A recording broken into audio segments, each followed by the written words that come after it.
TMOM Issue 1. I'm reading this because it's by someone who wrote one of the stories in IDW Sonic.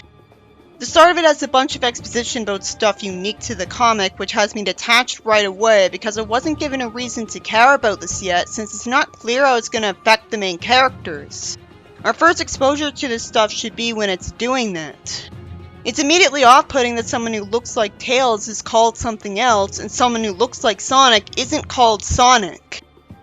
Already I'm not taking the comic seriously anymore, and the art doesn't help. John gives him smart advice, and it turns out that the lazily named Fox thinks what he's reading isn't fiction, and he's told off that he should spend time with his pregnant wife instead of constantly dragging him to all these places to find this out for sure. The revelation that his wife is pregnant is what tries to make the audience care about the character by implying that he's Tails' dad.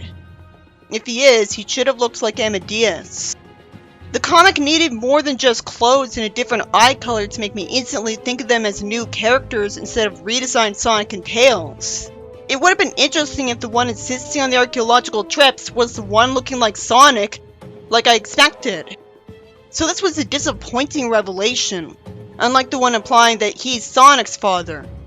Fox refuses to take responsibility. John has the same problem because he could stop going with him at any time. It doesn't seem like anything's the case to force him to. So he's got no right to whine because I doubt he's literally being dragged with him. Or I wouldn't be chipper in the first panel with him. Eventually, John says the people supposed to bring them to their destination left terrified, not explaining why for no reason. Fox refuses to give up and reveals that he hates humans in general for the sake of shock value. It can be removed from the story and not affect the plot. I don't buy that his life sucks when he's dedicating it to doing what he wants, and I haven't been shown anything wrong with it. So he's unlikable here. Surprisingly, for the voice of reason, John seems to be a bigot with a lot of pent-up anger for more shock value. It's a little interesting to see someone who looks like Sonic being the sole voice of reason around someone who looks like Tails, but it's hardly something Sonic never did in the series. He says leaving everything behind they had was a bad idea because he's thirsty. Effectively, he's as dumb as him by going with his idea when he should have seen this coming. I've seen enough of that kind of writing. He wonders where he got a hold of these smelly animals. It's not explained, so it's a plot hole. At least they look unique. But it's mean-spirited that they smell horrible and only make John miserable, while the one you actually hate is somehow acting fine with it and even belittling his suffering. Why did Fox take until now to explain why he had his idea? He thought leaving their stuff back with the tents would attract less thieves. It doesn't change the fact that some people could steal their stuff without them guarding it. At least if they had their equipment, they could try to fend them off. A villain with stilted formal dialogue in the modern age says he'll kill these two when he comes back. I don't know why not now. Fox leaves him behind, ignoring him, and John has a stilted interjection that doesn't fit the mood, and they see something weird looking. I'm not interested in that wall of text in the text box. If the exposition matters, it'll affect the characters. I thought Fox was quiet because he was brainwashed, but no, he goes right back to being cheerful. So it's more like he's always acting inconsiderate to him. John's panting in exhaustion after a run, so it's interesting to see someone looking like Sonic do that, but again, this was done in the franchise before. And they end up seeing an echidna somehow. And realistically, one of them assumes that's a guy at first. Neither lampshades the presence of an echidna, so I assume they're normal in this universe. I can't wait for it to skip ahead in time and go to the real characters I like. After Fox introduces himself and his friends to her boringly, I wonder why dialogue isn't contained in a text bubble. Like she's supposed to be especially mystical. Somehow John thinks they won't be able to get back just because it's raining. John feels a deep rage in a place like it's alive, and he knows it's a sort of energy. So he's got a chaos energy sense at least. Nothing motivated Fox to put his hand on the wall. It's not like he had to wipe dirt off it. An eye magically talks to them, and it turns out the echidna brought them to him as his offerings. The final ones for some reason. I don't like that the echidna turned out to be evil. It's not as creative because most of the echidnas we got to see in the series were evil because most of them are in the Dark Legion. There's less focus on the civilian ones.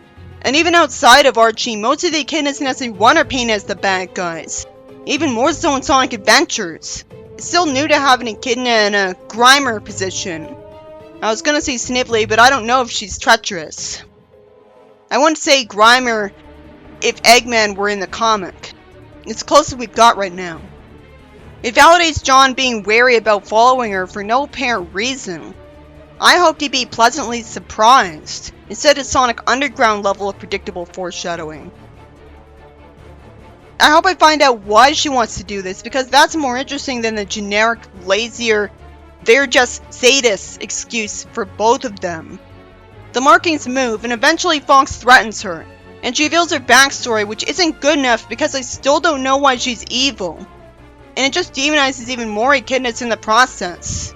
She's got formal dialogue that's stilted sounding in the modern age, which is the same problem Pander's had. And she just has to be from a tribe that's centuries old, which is also disappointing because it's less unique than a group of modern echidnas.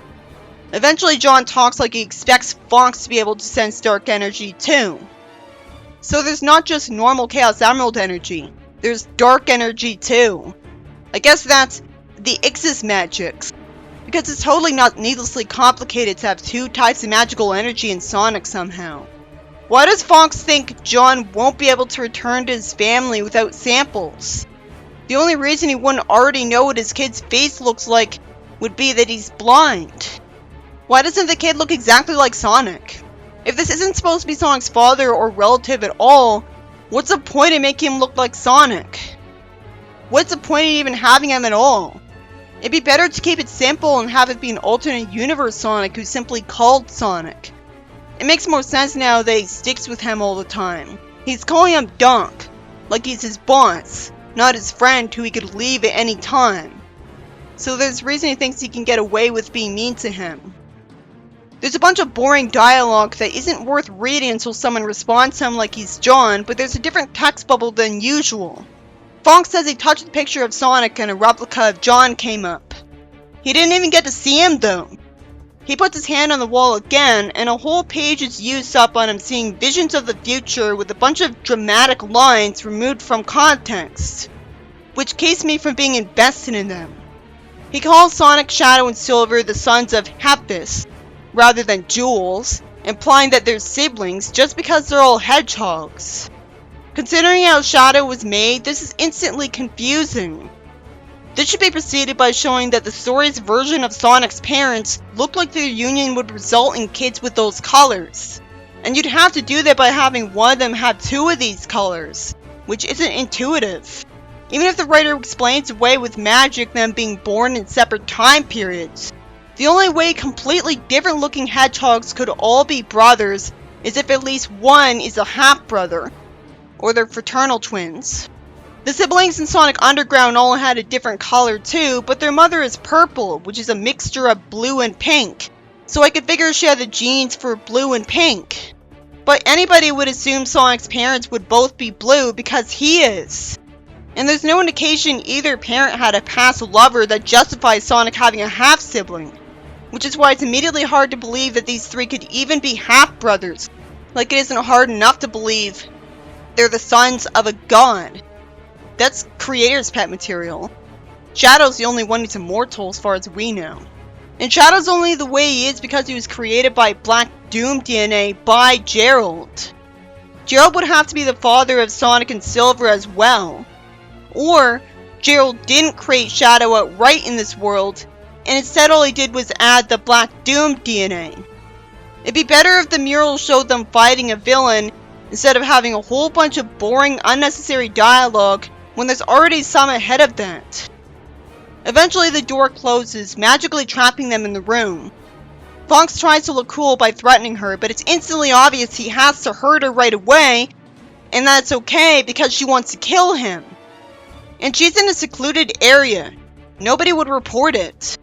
I can't tell when I'm being shown the next panel. Fox is made to bow. Eventually there's a whole bunch of boring dialogue that doesn't matter to the plot anyways. I'm just wondering why the villain's telling them all this. So the art's the only reason it's still tense. If she was really competent, she'd have already sacrificed them. It shouldn't even count as a sacrifice if the person killed is someone that person doesn't care about. That's no sacrifice in their eyes. Why does a mere archaeologist stay brave when he's never been faced with a villain of this threat level before? He's acting like an experienced hero already. It's possible, but keeps me from being invested. It's like the writer forgot he wasn't writing tales. Why does he look like a ghost in the next page if he isn't one? He gets threatened, but eventually it turns out that John took the blow and is confusingly still standing and looking like nothing happened even though he's not an experienced hero yet. He's just a rookie archaeologist. And what's the point of having him look exactly like Sonic when he's not? But now all of a sudden the writer does call him Sonic in the description. Also, the two of them don't still have the injuries they ended up with in the mature rated pages, which officially makes them mere shock value because they were pointless, as well as uninteresting. I assume the rings healed them. I already knew the villain was scary, so it wasn't necessary to have gore to make her scary, and it doesn't mean anything if they can heal really fast, like in Looney Tunes or Pinky and the Brain. I'd rather see Fox get punched a lot. That would look satisfying and achieve what the writer wanted without requiring age restriction and being called out for trying too hard. We didn't even get to see the moment where Sonic did get cut, which doesn't make any sense for a comic that was already fine with showing pointless violence. This is so unappealing for multiple reasons that I'm not encouraged to continue. It goes to show you, good writing doesn't matter nearly as much as whether something's appealing or not, which is also a form of good writing, just not in the logic sense. Other M was more intriguing by clearly being an alternate dimension of Archie Sonic that played around with things. Go to the Future was more intriguing by being in a new version of Silver's future. Not all risks are good, these were just pointless risks that weren't in any way in service to the plot and comic. This was by GGD, writer of the story where a kid touched the metal virus because he had no common sense when anyone would be worried it was poisonous. The plot was about some archaeologists going to a pyramid and getting their lives threatened by someone who's crazy for the sake of plot convenience. The issue was off-putting because of the main characters and relentlessly dark tone, with the dark stuff being shock value. Whether it was the end or Fox being needlessly mean to John and John hating his entire experience with him. The only fun thing in this issue was John smiling after startling Fox, but it drops this dynamic. It's not like all dark stuff in Sonic is bad, it was believable at least, but Sonic's supposed to have charming stuff a lot more frequently than this story did. It's why it's appealing to people? That wouldn't have hurt anything. And it could have been achieved if these two were the best of friends. This is an off-putting downer. Because of the different names and them being fathers, it came off like it was starring OC versions of Sonic and Tails' parents, making me wonder why the writer didn't simply use the ones from Archie because it's counterintuitive when they look too much like Sonic and Tails. But then it ended with John looking like Sonic. So what was the point of calling him John? It just made it harder to get invested, so I almost didn't read this. This seems good for DeviantArt Sonic comic standards, with that being all that's wrong. I didn't list a bunch of plot holes. It kept halting progression by overloading me with dialogue I couldn't care less about. From the start of the comic alone, it's really doubtful that Sega was aware of this issue before hiring her because I wouldn't see the appeal in this. It was just popularity.